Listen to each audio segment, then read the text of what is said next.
Olá, sejam bem-vindos. Eu sou o Edson do canal Fortes e neste vídeo vamos continuar falando sobre os ciclos de tempo do microprocessador Z80. Nos últimos vídeos já vimos o ciclo de máquina M1 e falamos também sobre os ciclos de escrita e leitura nas memórias e nos periféricos. Neste vídeo vamos continuar e vamos falar sobre os ciclos de reconhecimento e requisição nos barramentos. Vamos falar um pouco sobre as interrupções e também vamos falar sobre os ciclos de saída.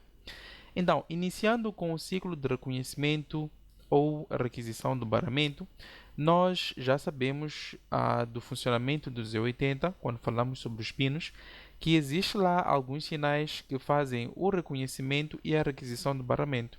Ou seja, existem situações em que há dispositivos fora do microprocessador, esses são os dispositivos de entrada e saída, e também as memórias.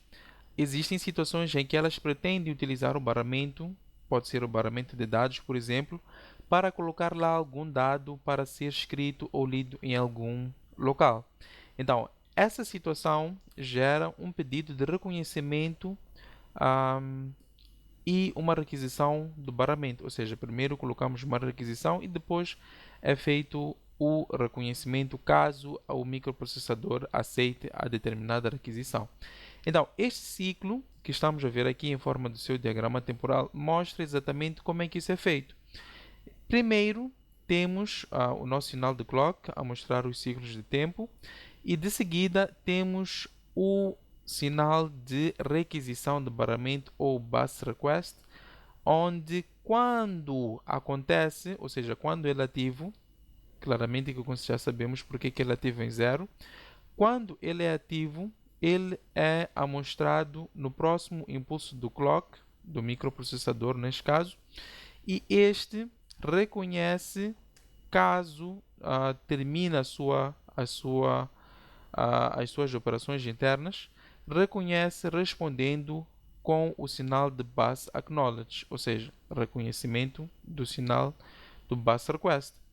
Quando este sinal é ativo, tanto as linhas de barramento de endereços, as 16 linhas, assim como as linhas de barramento de dados e as linhas de memory request, read, write, input, output request e refresh, elas passam todas para o terceiro estado. Daí que colocamos aqui, ou conseguimos ver que elas estão flutuando.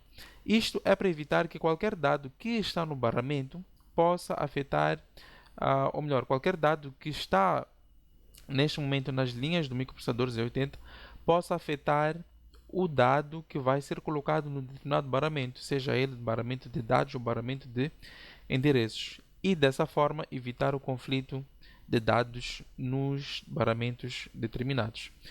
Quando o bus acknowledge, ou melhor, quando o bus request termina, o bus acknowledge também volta ao seu nível normal e, de seguida, todas as linhas que estavam antes no terceiro estado passam agora a não estar no terceiro estado, fazendo com que o microprocessador possa usar estes barramentos e aquelas linhas para as suas futuras operações.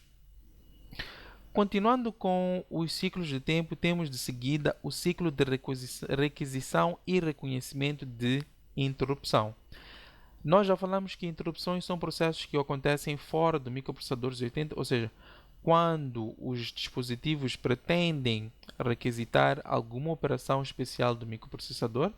Isso pode gerar, por exemplo, de um pedido que um dispositivo que está fora do microprocessador quer para ser atendido, por exemplo, e nós sabemos que uma das formas que nós temos é usando a interrupção para evitar perdas de tempo em que o microprocessador vai fazendo perguntas a estes dispositivos e saber se eles pretendem ou não ser atendidos. Então, para evitar essa perda de tempo, é colocado a possibilidade de estes realizarem uma interrupção e assim serem atendidos pelo microprocessador. Contudo, é necessário saber que existem dois tipos de interrupção no microprocessador Z80, que são a primeira mascarável e a segunda a não mascarável. Iremos perceber qual é a diferença das duas. Este primeiro ciclo, ou esta primeira figura, mostra o diagrama temporal de um ciclo de requisição e reconhecimento de uma interrupção não ou melhor, mascarável. Ou seja, as interrupções mascaráveis são aquelas que devem ser habilitadas por software. Se não for habilitadas por software, por mais que exista um dispositivo a pretender fazer uma interrupção na linha de interrupção, que nós já vimos qual é que é, e o microprocessador não vai aceitar a tal interrupção porque não foi habilitada. E é necessário dizer que estas interrupções também elas só acontecem depois do microprocessador terminar a instrução que está a ser executado e também caso aconteça um sinal ou uma atividade de requisição de barramento e esta for aceite, a interrupção só vai acontecer depois da atividade de requisição do barramento por um periférico ser atendido, ou seja, estar terminado. Então, olhando agora para o diagrama temporal, nós temos que ah, a linha de interrupção, que é a interrupção mascarável, ela, quando está em ativo, quer dizer que um determinado dispositivo quer utilizar a linha de interrupção e o microprocessador pergunta, ou melhor, entra no estado da interrupção, colocando no próximo uh, impulso do clock o sinal de M1 ativo.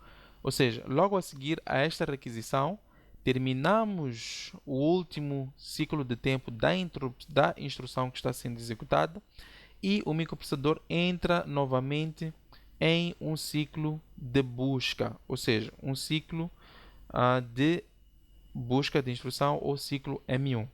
Neste ciclo M1, acontece a reprogramação do Program Counter a partir dos endereços que estão no barramento, ou melhor, a partir do endereço que está no barramento de endereços, para sabermos para onde é que vamos. E para além disso, o microprocessador fica à espera também, porque é uma interrupção mascarável dos bytes menos significativos, ou seja, nós sabemos que o dispositivo que vai fazer a interrupção, ele deve também indicar o byte menos significativo para o endereço pelo qual está o programa de interrupção. O microprocessador fica à espera deste byte estar presente no barramento de dados para ele terminar o ciclo de busca e saber onde é que está a primeira instrução daquela interrupção. Ou seja, o program counter um, só termina de ser programado depois de nós termos estes dados que estão aqui a serem inseridos no barramento de dados. É claro que caso aparecer uma situação de sinal de wait, este ciclo fica estendido até que o sinal de wait seja terminado.